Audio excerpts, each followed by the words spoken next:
수강생 여러분 안녕하세요. 지난 시간에는 북한 철도에서 전개된 철도 시설의 복구, 철도 자재 및 연료 등의 조달, 그리고 차량성 방식의 변경에 관해 살펴보았습니다. 이번 시간에는 철도성의 동향을 검토하면서 인민경제계획이 수행되는 가운데 사회주의적 철도성 방식이 어떻게 구축되어 가는지에 대해서 살펴보도록 하겠습니다. 해방 후에는 중앙집권제 철도관리가 불가능했기 때문에 실제 열차 운행은 분산적으로 이루어지지 않을 수 없었습니다. 이러한 운행 방식은 1946년 초까지 이어졌고 4월 1일이 되어서야 마침내 통일적인 열차 다이어그램이 작성되었습니다. 그러나 배차나 기관차 운전 등의 면에서 기술이 부족하고 차량 및 시설의 정비도 진행되지 않았으며 이에 석탄의 부족도 겹쳐 열차 운행은 정상화될 수 없었습니다. 따라서 일부 지역에서는 많은 체화가 발생했습니다. 1946년 7월 체화는 화차의 천량을 넘어섰고 동서를 횡단하는 평원선의 경우 수송력이 부족했기 때문에 흥남에서부터 비료 공급이 멈추어 농업 생산에도 지장이 생겼습니다. 또한 동부에서는 소금을 수송하지 못해 생선이 부패해버리거나 식량의 수송이 멈춰 흥남 공장에서는 노동자가 일할 수 없었습니다. 수송력의 부족은 북한 경제의 부흥에 있어서 병목이 된 것입니다. 이에 대해 북한 임시인민회는 1946년 8월 회의를 열고 교통사업 결정서를 채택하여 수송대책을 취했으며 북조선업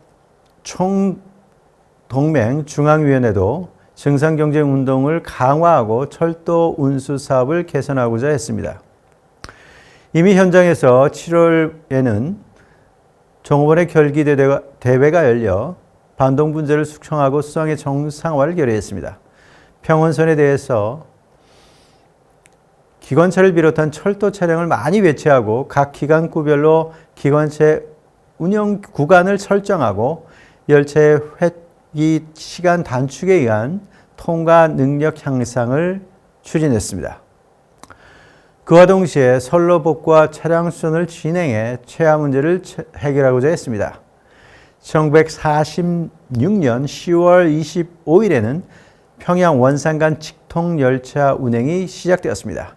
함흥지구에서는 비료수송대가 조직되어 최적된 비료의 송출을 도모하고 낮은 지역에서도 철도수송 결사대가 조직되어 체화의 소멸을 위해 일했습니다.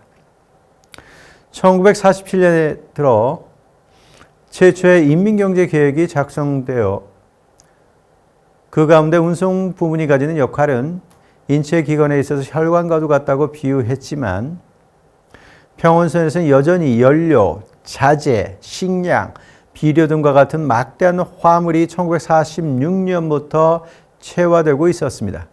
따라서 앞서 언급했듯이 1947년 2월에는 당위원회가 설치되어 전국의 철도 노동자들에게 3.1 인민봉기의 기념일을 계기로 수송 확대를 꾀하도록 노력해 비료를 비롯한 체화 제거를 했습니다.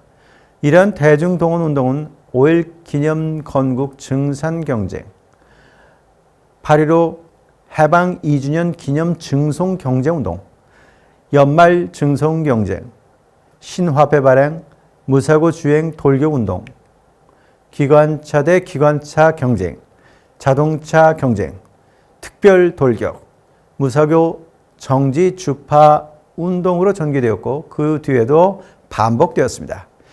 이런 상황에도 불구하고 철도수송에서 계속해서 적지 않은 단점이 보였습니다. 당위원회의 조직에 따라 규율 배차 업무가 원활하게 이루어지지 않았고 배차 신청과 실제 수량의 불일치로 인해 운전 능력이 부족하여 화물의 출하가 불가능한 상황이 생겼습니다. 기간구에서는 주행 킬로미터를 중시해 견인 정수를 확보하지 않았기 때문에 후에 임시 열차가 운행되는 수송 로스가 발생했습니다. 또 철도 규정 위반과 기술 부족으로 운전 및 화물 사고가 증가하여 평양 관내에서도 1분기 105건에서 2분기 237건으로 증가했습니다. 그 때문에 1947년 8월 10일에 설치된 교통국명령 제1호 철도 경영에 관한 규정과 동 제2호 철도 운전에 관한 규정을 비롯하여 복무, 운임, 운송 방식 등 철도 운영에 관한 기본 규정이 마련되었습니다. 그 결과 1947년 철도 화물 운송 계획에 따른 약 600만 톤은 3개월이나 이른 9월 말에 달성되었으며 그 운송량도 1946년에 2배 이상이 되었습니다.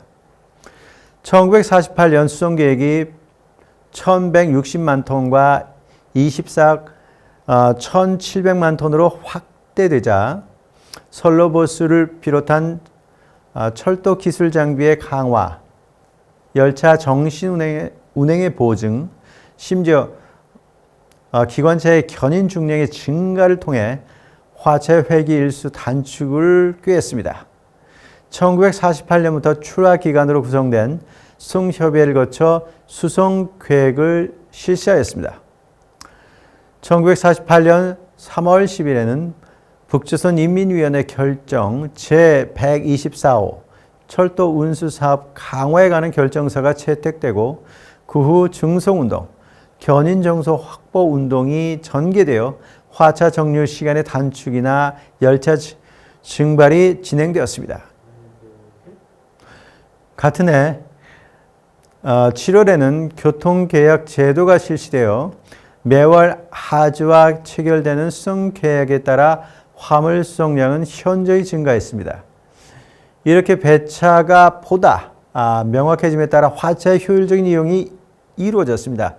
또한 화물 집결 수송제나 역수송 금지제가 실시되어 중요 화물의 우송 수송이 실시됨과 동시에 차량의 운행 효율이 개선되었습니다.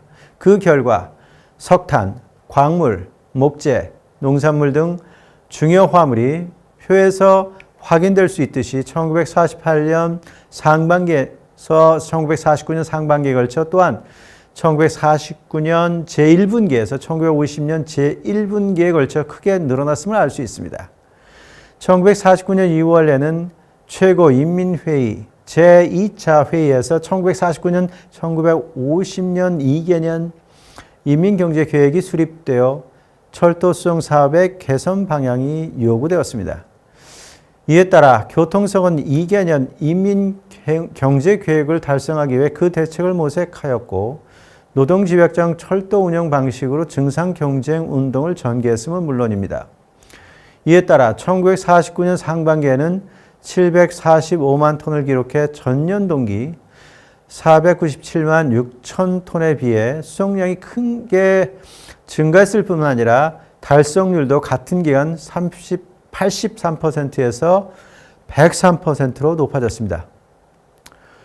특히 내각결정 제182호 증상경쟁운동에 관한 결정서가 채택되어 열차 운수 부분에서 우승기가 제정되어 국가계획 실행에 있어 모범적인 사업장에 수여되었습니다. 무사고 정시 운행이 기관차 상호 간에 경쟁적으로 전개되어 그것이 연말 수송 돌격전으로 이어진 결과 1949년 연간 계획을 조기에 달성할 수 있었습니다. 이와 같이 전체 인민경제계획과 맞물려 수송 계획을 시행하여 수송 통제를 도모하는 한편 사회주의 이데올로기 교화에 근거한 대중동원 운동을 통해 철도 시설의 물적 한계를 극복하려고 한 사회주의적 철도 운영 방식은 1950년에도 이어져 제1분기 실적률은 전년 동기에 비해 높아졌습니다. 또한 사고 건수도 1949년 1분기에 630건이었으나 1950년 1분기에는 478건으로 감소하여 철도의 안정성이 높아졌습니다. 품목별로는 석탄 등 광산품이 가장 큰 점유율을 차지했고 그 다음은 농산품이 많았습니다. 특히 토목, 건축의 자재가 2개년 인민경제계획의 개시에 따라 급속히 늘어난 것을 알 수 있습니다.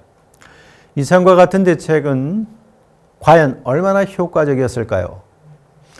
식민지기나 동식의 한국에 비해 북한 철도는 어떤 수준이었는가 평가할 수 있을까요?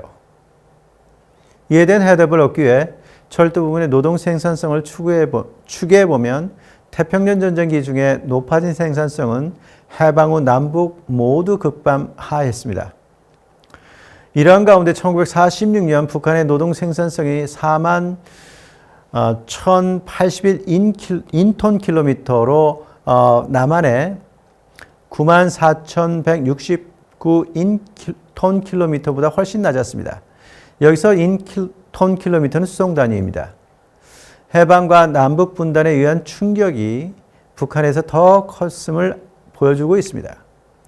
이는 해방 직전에 북한이 소련의 침공을 받았으며 또한 서울에서 분단되어 독자적인 철도 관리 체제가 경영자원 조달의 시스템을 재구축해야 했음을 반영하고 있습니다.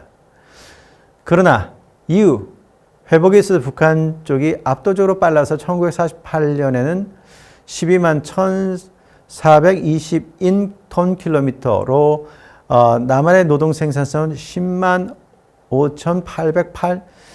5,808인톤킬로미터를 약간 웃돌고 있습니다.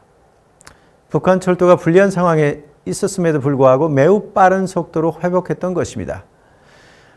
1949년에 들어서는 정체로 들어서 오히려 생산성이 떨어져 11만 4,857인톤킬로미터를 기록해서 초기 대중동원 운동에 근거한 철도 운영 방식의 효과는 그리 크지 않았던 것이 아닌가 판단됩니다. 파괴와 혼란의 남조선 철도라고 비판했음에도 불구하고 큰 격차는 보이지 않고 오히려 남한의 철도 생산성 향상이 안정적으로 이루어지고 있었습니다.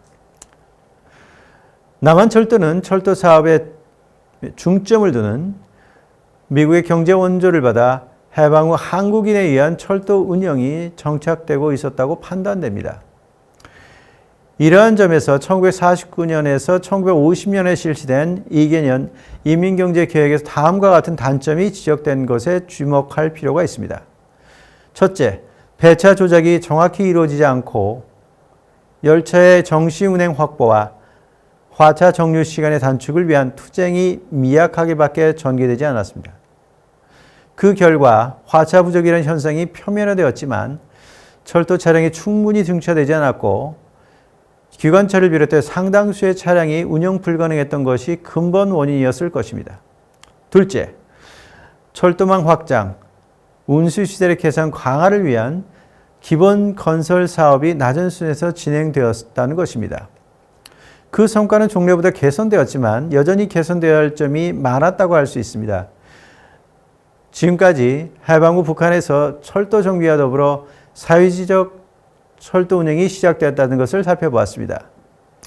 이번 강의는 다음과 같이 정리해 볼 수 있겠습니다. 당초 북한의 철도가 받은 충격이 남한에 비해 컸던 만큼 소련군 및 북한 당국의 조치는 독자적인 헤드쿼터를 설치하면서 새로운 경영자원 조달 루트와 철도 수송 방식을 구축할 정도로 근본적인 것이었습니다. 이를 실현하기 위해서 내부 자원을 극도 수준까지 동원하여 외부로부터의 지원을 동시에 받아야 했습니다. 인적 운영 면에선 내부에 남아있는 일본인은 유용자를 활용해 소련군이나 기술자의 파견을 받아 기술적 공백을 메꿔 나가고자 했습니다.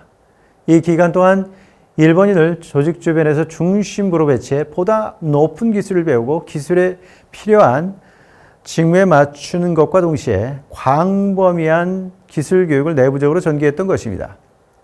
그것은 노동자의 실질 임금 상승과 함께 철도 운영의 안정성을 높일 수 있었습니다. 한편 철도 시설의 정비에 있어서 응급복구를 개시하여 철도 운행을 시작했지만 기술 부족이나 열차 부족으로 차량 수선이나 선로 복구가 늦어져 1946년 철도 수송은 매우 취약한 것이었습니다. 이를 극복하기 위해 소련의 원조를 포함하여 외부로부터의 자재를 조달하고 시설 정비를 추진했습니다. 특히 1948년을 경계로 대량의 자재가 도입되면서 보선 작업에서는 큰 진전이 있었습니다. 석탄 부족으로 인한 연료난에 대해서는 채굴 작업원으로 철도원을 파괴남으로서 석탄을 스스로 확보하는 동시에 풍부한 수력 발전을 이용해 산악지대에서 전기 기관차를 이용하여 견인력을 향상시키고자 했습니다. 이러한 철도의 전력화는 이후 북한 철도의 기본 정책이 되어갑니다. 철도 차량의 수선도 재가동했지만 경성철도공장, 즉 서울철도공장에서 북한 철도가 분리됨에 따라 부품 등 수선 자재가 부족해져 수선 작업의 최대 애로사항이 됐습니다.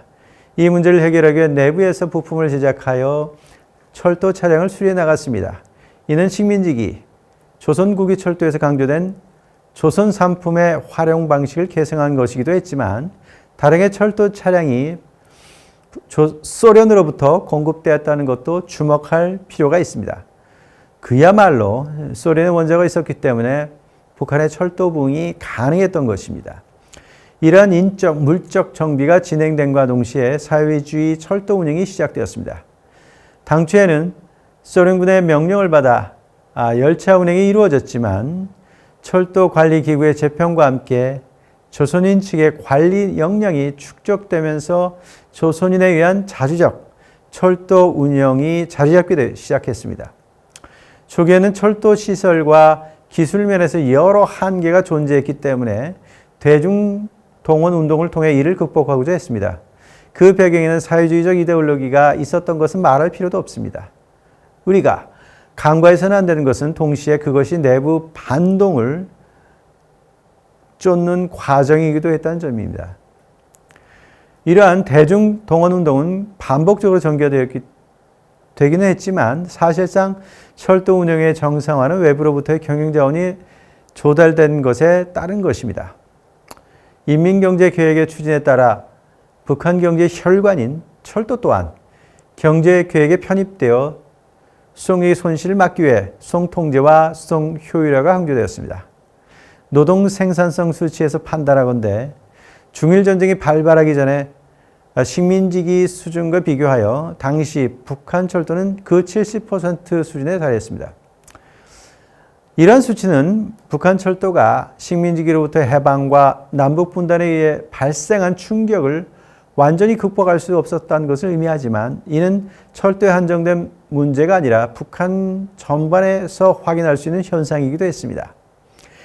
이와 같이 철도 내부 자원의 동원이나 외부로부터의 원조의 근거에 북한 철도의 재편이 이루어지는 가운데 대중동원이나 철도용품 자체 제작 등에서 볼 수 있듯이 식민지기 전시 동원 체제와의 연속적인 측면이 숨어 있다는 것은 부인할 수 없습니다. 다음 강의에서는 해방 후 미군정 체제 하에서 조선국유철도가 한국철도로 재편되어 한국인에 의한 독자적인 철도 운영이 이루어지게 되는 과정을 살펴보도록 하겠습니다.